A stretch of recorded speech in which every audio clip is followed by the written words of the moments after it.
We are back with you live once again on another Johnny Torch live broadcast. Broadcast number 293. And it is a lovely Saturday afternoon slash evening now, I suppose. It's about 7:30 in the Eastern time zone, as they say. I was out there. It was a lovely day, nice and mild. It felt like spring for a change out there. Sitting high atop the fair metropolis below in stately Torch Tower.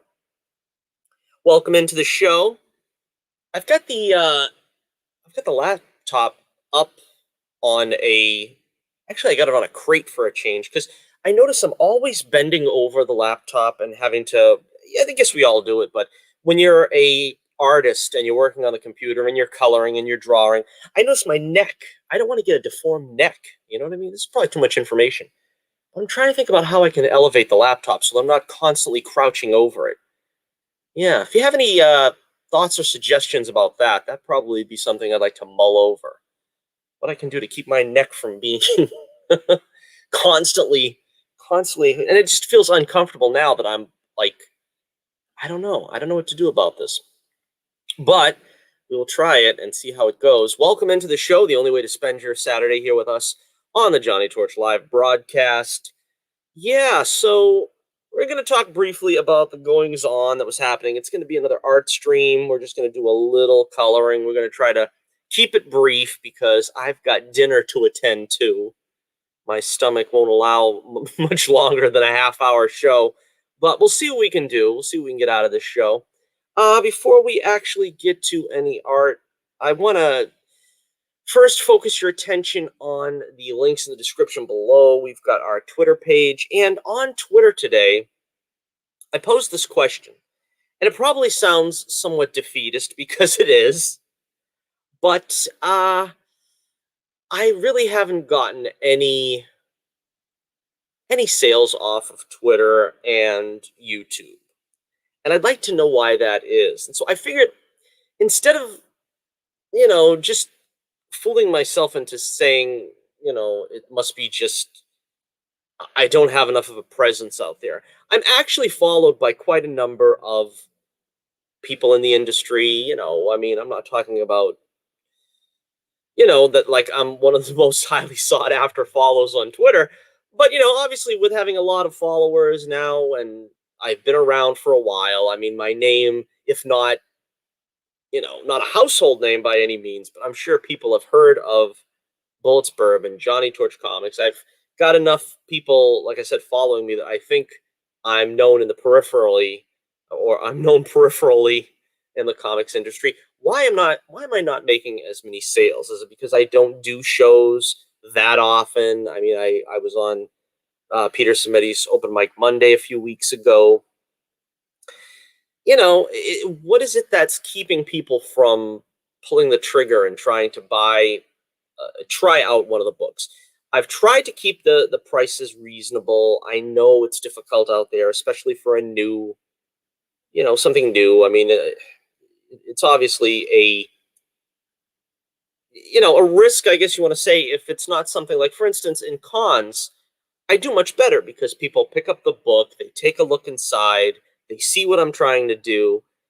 On Twitter, it's different. On YouTube, it's different. I can only show you so many images.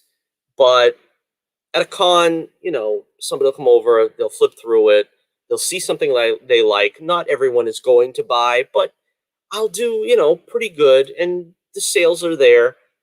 And since there's no cons anymore, at least in the recent past and the foreseeable future, I kind of want to know why I'm not getting these sales on Twitter and on YouTube when I do have a decent following. So if you have any suggestions, let me know in the comments below. What is it that would entice you to buy the Bullets Bourbon comics, the Bullets Bourbon saga?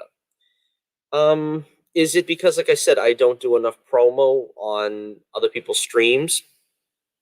Is it because maybe you want me to have variant covers? I could very easily try to get, I could hire someone to, draw me a variant cover. Maybe the collectability is not there for some people and you're only into it for collectability. And if you had something like that that was limited to a certain number, you'd be more inclined to buy. My problem with all this is I don't like cult of personality. I don't want people to buy simply because I appeared on so and so's show or I'm associated with so and so.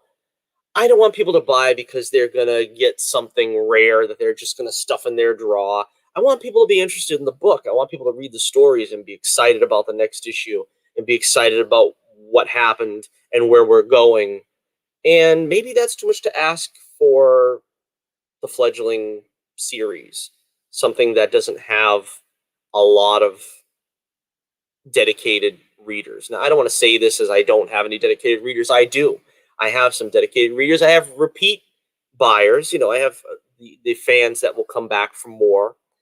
But I just want to see the brand grow, and not seeing it grow fast enough, I guess, is starting to get frustrating.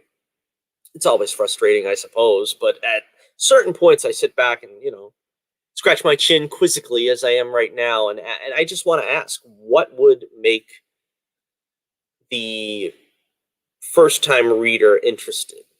And let me know in the comments below. Let me know on Twitter if you can find the thread that I asked this question. It's something that I'm very interested in, and I hope I will get some feedback. And as I said on Twitter, any serious feedback I will consider. If, like I said, you want me to do some kind of limited edition of something that maybe will be a little more collectible, maybe I could try doing that. I don't know, but please let me know in the comments below. All right, so we are going to do some art here. I am still working very busily, and again, feel free to join the chat, but I have to always point out that while I'm doing these art streams, I can't see the chat, so I will be looking up from time to time and looking for the chat, but I might not do that for like 10-15 minutes at a time. All right, so we're going to grab some color here from this image, and we're going to be trying to color this other image.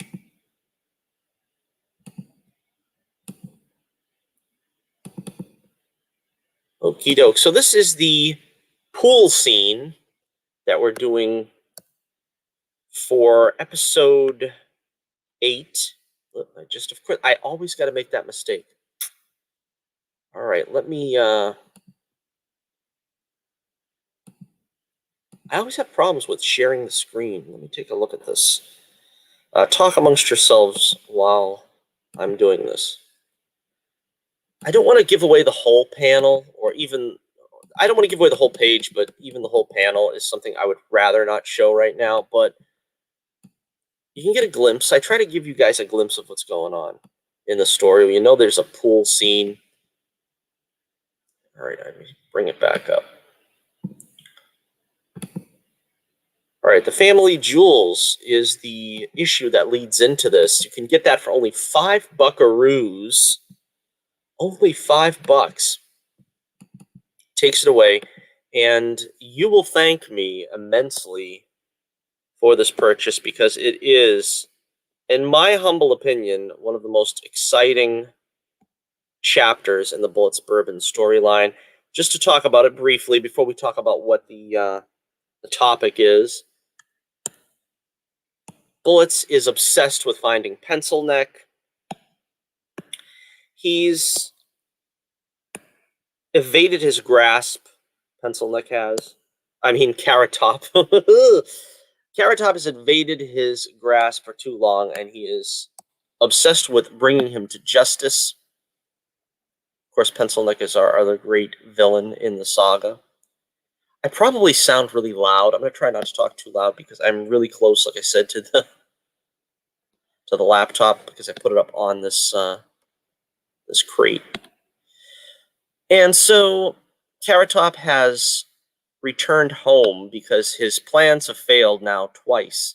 And he returned home to his father, Parsnip Top, who is the Dawn of the Vegetable Garden Gang. And this is part of what makes this issue a lot more cumbersome to draw. Now, when I did the previous issue, When the Night Comes, Carrot Top's men are all dressed in uniform fashion. They're either wearing their waiter togs, or they're wearing their outfits for working on the missile, the pencil neck missile. So I really didn't have to go out of my way to come up with like very unique costumes. That's the reason why this one is taking so long, because as you see, these guys are all wearing suits. They're all wearing three-piece suits, and they all have to have different looking suits. That means I have to take the time to color each guy's suit individually. I have to take the time to make sure that the color scheme is good. I've gone back a couple of times and changed some of the suits because I didn't like the way they looked. And it's cumbersome. It's time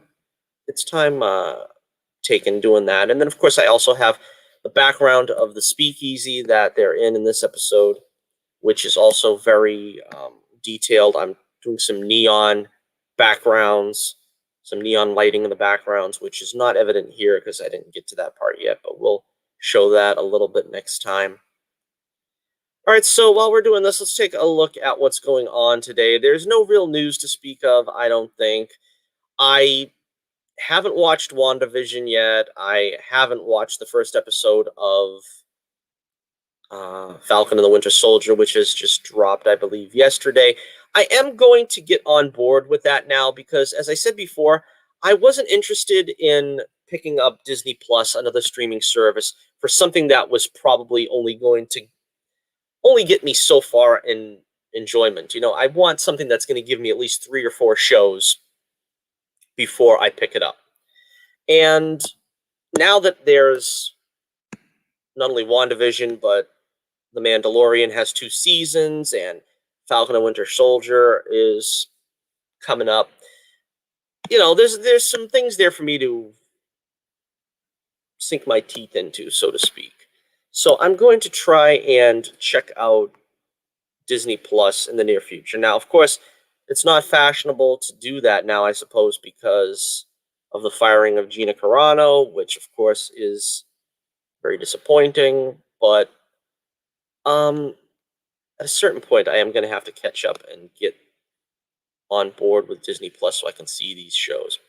Of course, also, Zack Snyder's Justice League has also hit HBO Max, the streaming service. Now that I am honestly not interested in, and if you've heard me rail against Zack Snyder's version of Justice League before, then I know I am speaking, to the choir, so to speak. I've already gone over this a lot of times, but I'm not interested in Zack Snyder's take. Apparently, Wonder Woman has killed more people in this in this introduction in this movie than Superman and Batman did in all of the previous 2 films. But yeah, I mean, I'm not interested, and I honestly am not going to go out of my way to see it. If I can get it cheaply or free, hopefully, I might check it out at some point. But honestly, I have no interest in that. Now, as has been making the news in recent time here, the Geeks and Gamers channel, which I honestly haven't watched too much ever since the High Council days and so on and so forth. I kind of lost interest in that kind of stuff. But I know Jeremy from Geeks and Gamers, seeing as how I've seen, High Council and some of his shows. He was not involved in this charity debacle that ended up happening, but unfortunately, apparently a lot of people that are involved in the Geeks and Gamers channel were throwing a fundraiser for Zack Snyder's charity. I believe it's his charity, or they were at least doing it in his name because, of course, his daughter unfortunately committed suicide, and it was a charity for suicide prevention. And so they invited him on the stream. For some reason, he took up the invitation, but felt the need to denounce them, basically, to their faces. And it was an uncomfortable moment. Let's put it that way. It was uncomfortable, to be sure. And my reaction to it was the same as Eric July, who quickly took up arms, so to speak, in the matter. And so did Ethan Van Sciver, who, now, say what you will about Ethan Van Sciver, and I'm not the biggest fan. I've gone on record several times complaining about the way his handling of Comicsgate led to an unfortunate deterioration of the movement. But that's where Ethan is at his best. He's at his finest when he's taking on the SJWs. Now, the problem I had with him was when it became sort of the infighting is what defined Comicsgate at a certain point. It was the infighting against, to bring up old wounds, of course, the evangelical wing of Comicsgate versus War Campaign. Then, of course, War Campaign was finally jettisoned when it started interfering with EVS's friends. A lot of that could have been avoided. Unfortunately, wasn't. But this is where he's at his best, is when he goes after these SJWs, and he really laid it out on what went wrong here. They didn't hold Zach feet to the fire. They didn't take him to task over this. They were sort of awestruck by him. But basically, he said that he basically treated them like the KKK. Let's call it like it is. He basically was like, I don't have anything to do with Geeks and Gamers, which, why would you be on that show if you wanted to distance yourself from Geeks and Gamers, knowing full well that their name was still associated with this project? A lot of people are trying to make excuses for Zach for this, because he's saying right up front, well, I told you I didn't want to be associated with them. Well, then don't be associated with them. That's the simplest way out of this. The simplest thing is, don't go on the stream when you know that they're doing this for you. So it makes him look very shallow. He goes on basically to say, I'm distancing myself from these people who went out of their way to raise money for this charity that I'm attached to. And then he sort of patronizes them by acting like, well, Justice League would be against, anti-Asian hate and all this. Well, yeah, I mean, who in their right mind is for anti-Asian hate? You know what I mean? It just sounded very, it just didn't sound good. You could tell that there was virtue signaling involved. And that's what Comicsgate had always been about, and essentially the Fandom Menace, which is what this sort of outgrowth of Comicsgate was, which is the Fandom Menace, which is basically taking Star Wars particularly to task for getting so woke. And unfortunately, it seems like they were an advocate of Zack Snyder, which I don't see the correlation between the Fandom Menace Star Wars roots to having Zack Snyder take over the Justice League, because he really doesn't have what it takes to do Justice League justice, to be to pardon the pun.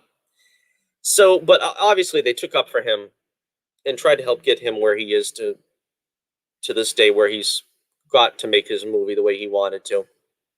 Hopefully that's the end that's the last we hear of him helming a DC movie or a Justice League movie. But anyway, so EVS slid into Jeremy and the crew there, and as did Eric July. And they were right to do this, though, because unfortunately they're still trying to make friends, so to speak, with the Hollywood left. The Hollywood left doesn't want to be your friends. I don't know if that's going to come as a shock to anybody, but to invite the dude in and then expect him to do anything but virtue signal and try to distance himself from you, it just wasn't going to happen.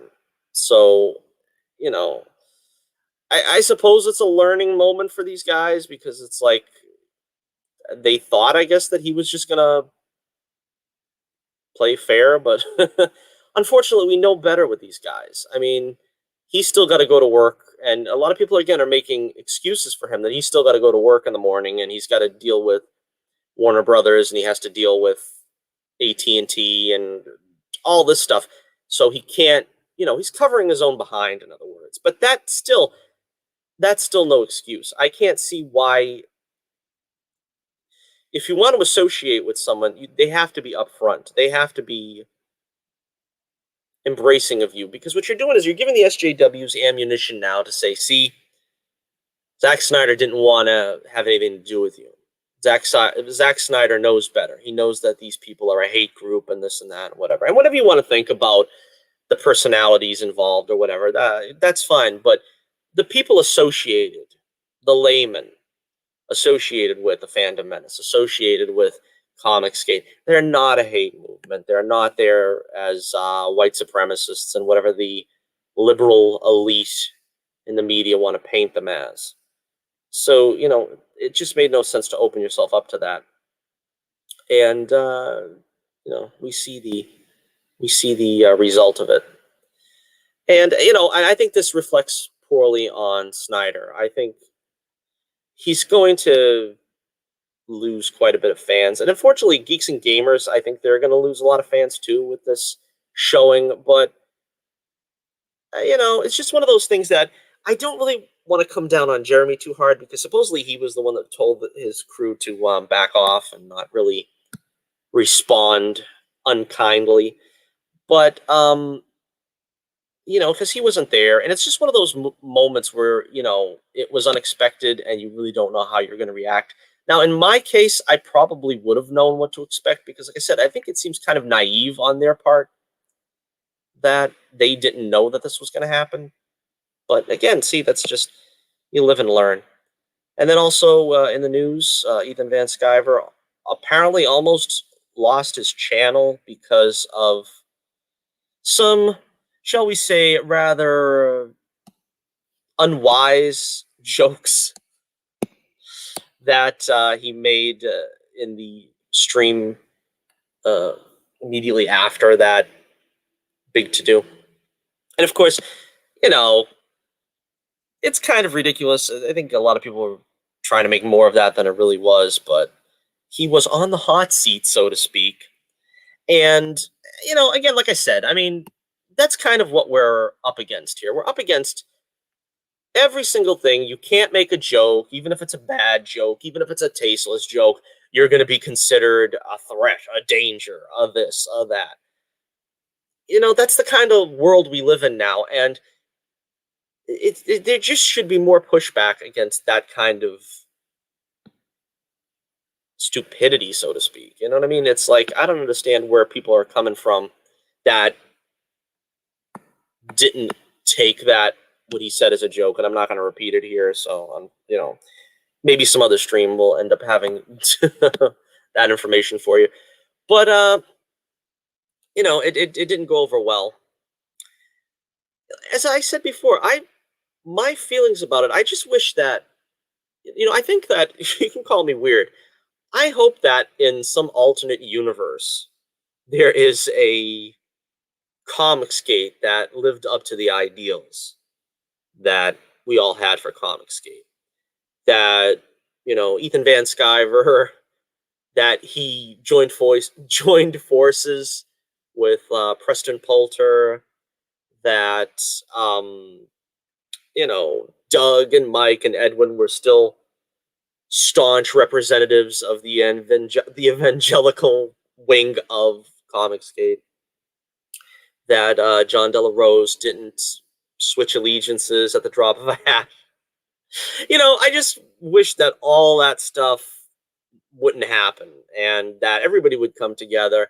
Everybody would, there'd be no blood feuds between, the different factions, and nobody would be turning on anybody else. That's why I don't want to ensconce myself into Comicsgate and the different factions, because no matter which way I look at it, I take these situations as they come individually. I take these personalities as they come individually. I don't just stick up for one side because that one side is always right.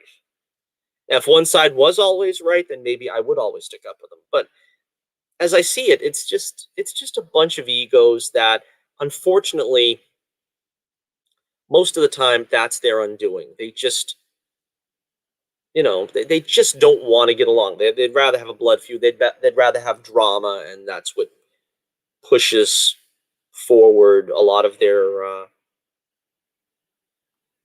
lot of their narrative is who are we angry with now. Sometimes it's sometimes it's warranted, but a lot of times it's not, and that's the reason why I don't mind staying out of it. Don't mind staying out of the drama. All right, so one thing I do like to stay in quite a lot, quite quite heavily, is in the world of Bullets Bourbon Comics. Again, check out the link in the description below. You can find all the episodes that we have done already. We have 3 trades and 1 issue for the upcoming arc that we're on now, the Family Jewels. And the first issue, as you can see down below there on the ticker, we've got the Adventures of Bullets Bourbon Chronicles. It's Always Something. That's the first issue where Bullets meets Carrot Top, his arch nemesis. We also have a 40-pager, the second issue where Bullets meets Pencil Neck, one of my favorite all-time villains. And we have the team-up of Carrot Top and Pencil Neck in the 60-pager, that big daddy of them all, where Sour Note also is introduced as the henchman for Carrot Top. And it is all there for only $10. 10 buckaroos. $10 takes it away, 1 sawbuck, and 60 pages, plus we have a couple of pinups and a couple of pages of the afterword, where I try to tell a little behind the scenes about what I felt about writing these stories, what the behind the scenes of the story was. And, I remember reading David Lean, I think it was, the director. They asked him, well, why did you get into the movie business? Why did you, he made some great movies, I think, Lawrence of Arabia and so forth. And he said, I just like a good yarn. And that was like the only answer he had for it. I just like a good yarn. And that's the way I feel about my comics. I'm just here to tell a good story. I'm not here for the drama. I'm not really here to impress you with my technical prowess. It's a cartoon. It's there for fun. I want you to enjoy yourself for an hour, a half hour, whatever, depending on the size of the issue or the trade. But, just take yourself away from the troubles of the day. Enjoy yourself. And we have some pretty good stories, if I do say so myself. It's not going to, in most cases, make you rethink the human condition, but you should be able to get yourself away from your troubles for